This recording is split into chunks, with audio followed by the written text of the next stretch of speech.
مور کو جنت سے کیوں نکالا گیا؟ مور جتنا اب خوبصورت ہے اس سے کئی زیادہ جنت میں خوبصورت تھا۔ مور کی خوبصورتی پہ سبھی پرندے فدا تھے، لیکن ان سب خوبیوں کے باوجود مور سے ایسی کون سی خطا ہو گئی تھی جس سے اللہ تبارک و تعالیٰ نے مور کو جنت سے نکال دیا؟ اللہ تبارک و تعالیٰ نے جب حضرت آدم علیہ السلام اور اماں ہوا کو پیدا فرمایا، اس کے بعد ان کو جنت میں بھیج دیا۔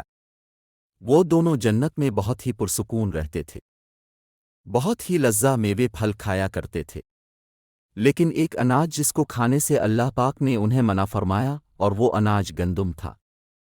چونکہ شیطان حضرت آدم علیہ السلام کی وجہ سے ہی جنت سے نکالا جا چکا تھا، اسی وجہ سے شیطان کی حضرت آدم علیہ السلام سے دشمنی ہو گئی تھی۔ شیطان یہ چاہتا تھا کہ وہ کسی بھی طرح حضرت آدم علیہ السلام کو جنت سے نکال دے اور ساتھ میں اماں حوا کو بھی جنت سے نکال دے۔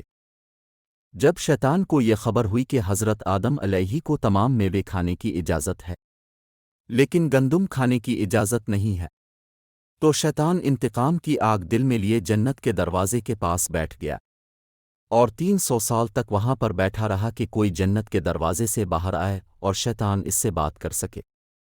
ایک دن اچانک سے مور جنت سے باہر آ گیا۔ شیطان اس کو دیکھتے ہی بہت خوش ہو گیا۔ شیطان نے پوچھا، اے خوبصورت پرندے تم کون ہو؟ مور بولا، میں مور ہوں۔ اب تم اپنا تعارف کرواؤ۔ شیطان نے جواب دیا کہ میں عالم قربا کا ایک فرشتہ ہوں، میں اللہ پاک کی عبادت سے ایک پل بھی غافل نہیں ہوں۔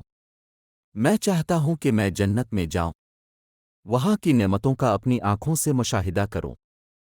شیطان مور سے کہنے لگا کہ تم مجھے جنت کے اندر لے جاؤ، میں تمہیں 3 ایسی باتیں بتاؤں گا جس سے تمہیں ابدی زندگی حاصل ہو جائے گی، تمہیں بڑھاپا اور بیماری نہیں آئے گی، تم ہمیشہ جنت میں ہی رہو گے۔ شیطان کی یہ باتیں سن کر لالچ میں آ کر مور نے کہا کہ مجھ میں تو اتنی طاقت نہیں ہے کہ میں تمہیں جنت کے اندر لے جاؤں، لیکن ایک سانپ میرا دوست ہے، وہ شاید تمہاری مدد سکے۔ یہ کہہ کر مور سانپ کے پاس آیا، اس کو ساری بات بتائی۔ سانپ بھی شیطان کی باتوں سے بہت خوش ہو گیا، پھر شیطان کو اپنے منہ میں چھپا کے جنت میں داخل ہو گیا، اور یوں شیطان اپنی چال میں کامیاب ہو گیا۔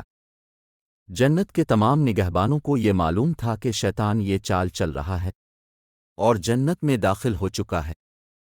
فرشتے شیطان کو جنت سے نکالنے لگے، تب ہی اللہ پاک کا حکم ہوا کہ اس کو ابھی تک جنت میں ہی رہنے دیا جائے۔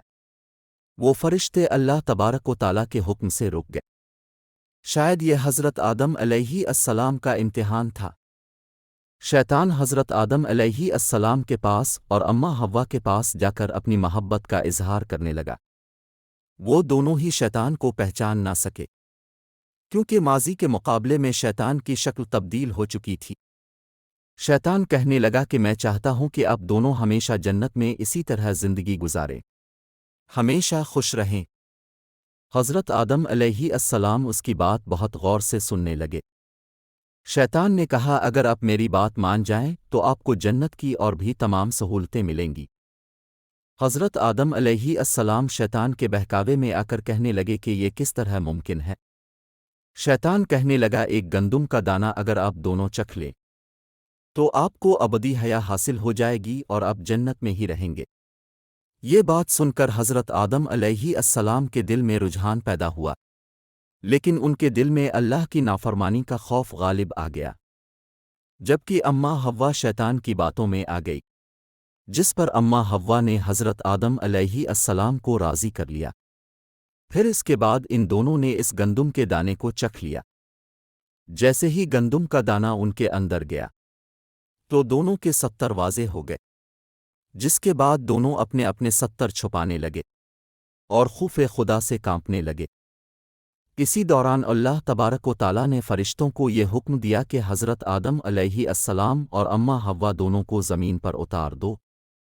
حضرت آدم علیہ السلام کو سری لنکا کے قریب نیچے زمین پہ بھیج دیا، جبکہ اماں حوا کو جدہ کی سرزمین پر اتارا گیا۔ جن خوبصورت پیروں سے چل کر مور شیطان کو جنت کے اندر لے کر آیا تھا، وہی خوبصورت پاؤں اللہ پاک نے مور سے لے لیے۔